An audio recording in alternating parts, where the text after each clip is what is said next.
Kasi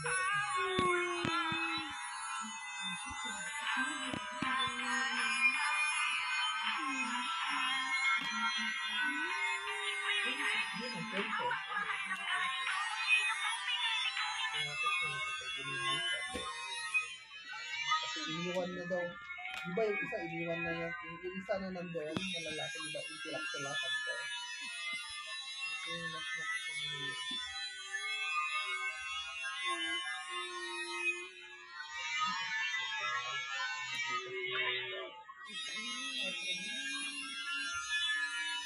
Pagaling nyo na sa starting October. Hindi pa tapos.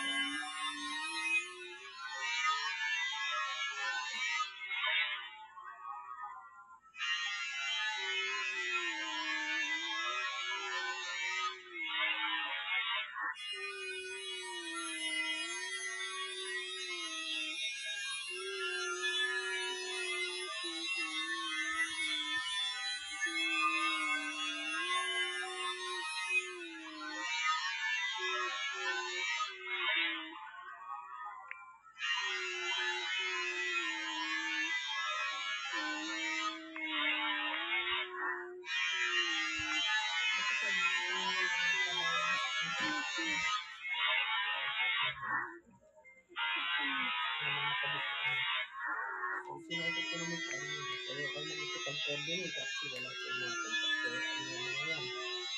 So, pag mag-bayad sila, ito mag-ipag sa kanila.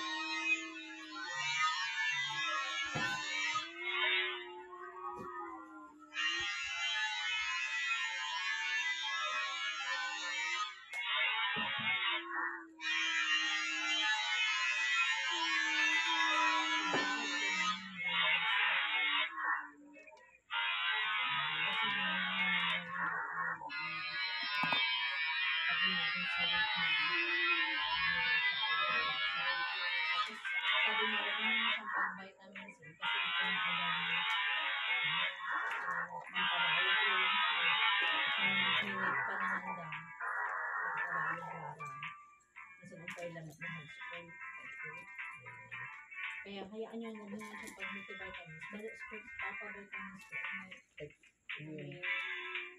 Dami. Hindi. Ano yun? Tigil din daw yun. So, ano yun?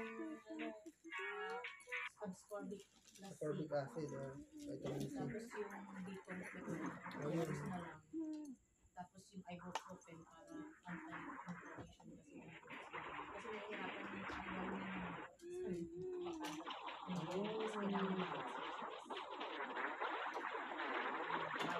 May pamangkin siya na kaparehas niya. Imbalance. Yun naman, yung batang yun naman, hindi kasi kila Ate Connie, San Diego.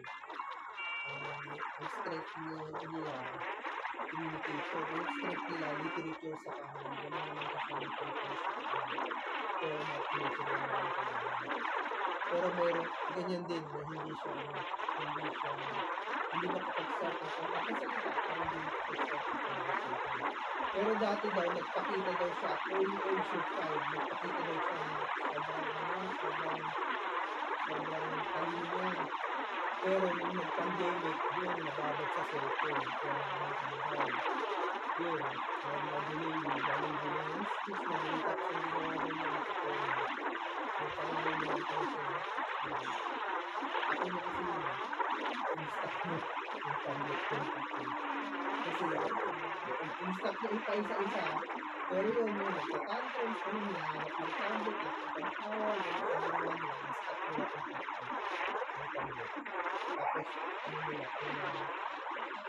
tapos nila tutorial naman kaya nakapasok sa school. Pero yun, sabi nga nila, si Jared, kung ganun yung mas matalino si Jared, pero yun nga, syempre, ganun pa rin yung kumbaga sabi niya kasi sa side nila daw, si Ate Connie, si Ate Nene, sabi niya, lahat ng kasama niya sa family, in denial, may problema doon sa nila, niya. Siya lang yung hindi. Sabi niya, may problema talaga, hindi siya normal. Tapos siya yung siya yung gumawa ng paraan, pinatherapy niya, gano'n, tinanggal niya yung tablet o yung